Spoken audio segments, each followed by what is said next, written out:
Hi guys, welcome back to ಲೋಕಿನಾಯು YouTube channel. ಯಾರೆಲ್ಲ subscribe ಮಾಡಿಲ್ಲ ಬೇಗ ಬೇಗ ಸಬ್ಸ್ಕ್ರೈಬ್ ಮಾಡಿ, ಬೆಲ್ ಬಟನ್ ಮೇಲೆ ಕ್ಲಿಕ್ ಮಾಡಿ, ಲೈಕ್ ಮಾಡಿ, ಶೇರ್ ಮಾಡಿ, ಕಮೆಂಟ್ ಮಾಡಿ. ನಾನಿವತ್ತು ಮಾಡ್ತಿರೋ ರೆಸಿಪಿ ಮಧುರೋಡ.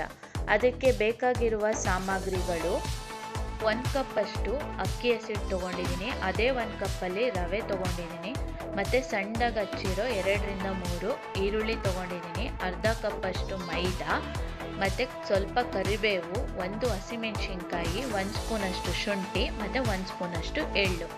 ಇವಾಗ ಒಂದು ಪಾತ್ರೆಗೆ ಏನು 2 ರಿಂದ 3 ಈರುಳ್ಳಿ ಕಟ್ ಮಾಡಿ ಇಟ್ಕೊಂಡಿದ್ದೆ ಅದನ್ನು ಹಾಕೋತಾ ಇದ್ದೀನಿ. ಇವಾಗ ಇದಕ್ಕೇ ಕರಿಬೇವು, ಶುಂಠಿ, ಹಸಿಮೆಣಸಿನ್ಕಾಯಿ ನಿಮಗೆ ಆಪ್ಷನಲ್ಲು, ನೀವು ತಿನ್ನಲ್ಲ ಅನ್ನೋರು ಚಿಲ್ಲಿ ಪೌಡರ್ ಕೂಡ ಯೂಸ್ ಮಾಡ್ಬೋದು. ನಾನಿಲ್ಲಿ ಹಸಿಮೆಣಸಿನ್ಕಾಯಿ ಸ್ವಲ್ಪ ಹಾಕ್ಕೊಂಡು ಚಿಲ್ಲಿ ಪೌಡರ್ 1 ಸ್ಪೂನ್ ಹಾಕ್ಕೊಂಡಿದ್ದೀನಿ, ಮತ್ತೆಗೆ ರುಚಿಗೆ ತಕ್ಕಷ್ಟು ಉಪ್ಪು. ಇವಾಗ ಅದಕ್ಕೆ 1 ಕಪ್ ಅಷ್ಟು ರವೆನ ಹಾಕೋತಾ ಇದ್ದೀನಿ.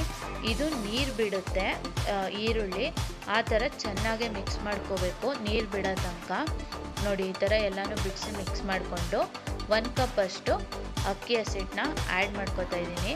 ಇವಾಗ ಅದಕ್ಕೇ ಅರ್ಧ ಕಪ್ ಅಷ್ಟು ಮೈದಾ ಕೂಡ ಆ್ಯಡ್ ಮಾಡ್ಕೊಂಡಿದ್ದೀನಿ.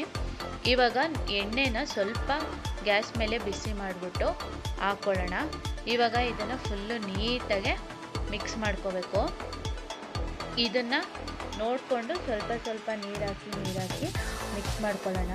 ಜಾಸ್ತಿ ತೆಳ್ಳಗೆ ಮಾಡಬಾರ್ದು, ಈ ಥರ ಇಷ್ಟು ಮಾಡಿಕೊಂಡ್ರೆ ಸಾಕು. ಇವಾಗ ಈ ಸೈಜ್ ಅಷ್ಟು ಉಂಡೆ ಮಾಡಿ ಎತ್ತಿಟ್ಕೊಬಿಡೋಣ. ನಿಂಬೆಹಣ್ಣಷ್ಟು ಉಂಡೆ ಮಾಡಿದ್ರೆ ಸಾಕು. ನೋಡಿ, ಈ ಸೈಜ್ ಇದ್ದರೆ ಸಾಕು. ಇದನ್ನು ಎಲ್ಲನೂ ಉಂಡೆ ಮಾಡಿಬಿಟ್ಟು ಒಂದು ಪ್ಲೇಟ್ಗೆ ಎತ್ತಿಟ್ಕೊಂಡಿದ್ದೀನಿ. ಇವಾಗ ಬಟರ್ ಪೇಪರ್ಗೆ ಸ್ವಲ್ಪ ಆಯಿಲ್ ಹಾಕ್ಬಿಟ್ಟು ಇದನ್ನು ತಟ್ಕೊತಾ ಇದ್ದೀನಿ. ಜಾಸ್ತಿ ತೆಳ್ಳಗೂ ಬೇಡ, ಜಾಸ್ತಿ ಗಟ್ಟಿಗೂ ಬೇಡ, ಮದ್ದೂರೊಡೆ ಸ್ವಲ್ಪ ದಪ್ಪ ಇರುತ್ತೆ, ಆ ಸೈಜಿಗೆ ನೋಡಿಕೊಂಡು ತಟ್ಕೊಳ್ಳೋಣ.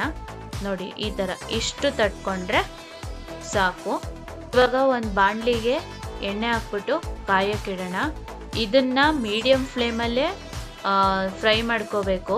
ಹೈ ಫ್ಲೇಮಲ್ಲಿ ಫ್ರೈ ಮಾಡೋಕ್ಕೆ ಹೋದರೆ ಮೇಲ್ಗಡೆ ಮಾತ್ರ ಫ್ರೈ ಆಗಿರುತ್ತೆ, ಒಳಗಡೆ ಒಂಚೂರು ಬೆಂದಿರಲ್ಲ. ಅದಕ್ಕೋಸ್ಕರ ಇದನ್ನು ಮೀಡಿಯಮ್ ಫ್ಲೇಮಲ್ಲೇ ಫ್ರೈ ಮಾಡ್ಕೋಬೇಕು. ಇವಾಗ ಇದನ್ನು ಎಣ್ಣೆ ಕಾದಿದೆ, ಒಂದೊಂದೇ ಹಾಕ್ಕೊಂಡು ಫ್ರೈ ಮಾಡ್ಕೊಳ್ಳೋಣ.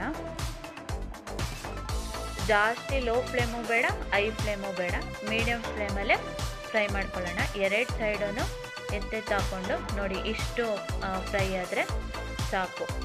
ಇದನ್ನು ಮಕ್ಕಳು ಏನಾದರೂ ಸ್ಕೂಲಿಂದ ಬಂದಾಗ ಸ್ನ್ಯಾಕ್ಸು ಆಚೆಯಿಂದ ತಂದು ಕೊಡೋ ಬದಲು ಮನೇಲೇ ಇದನ್ನು 10 ಮಿನಿಟ್ಸಲ್ಲಿ ಮಾಡಿಕೊಡ್ಬೋದು.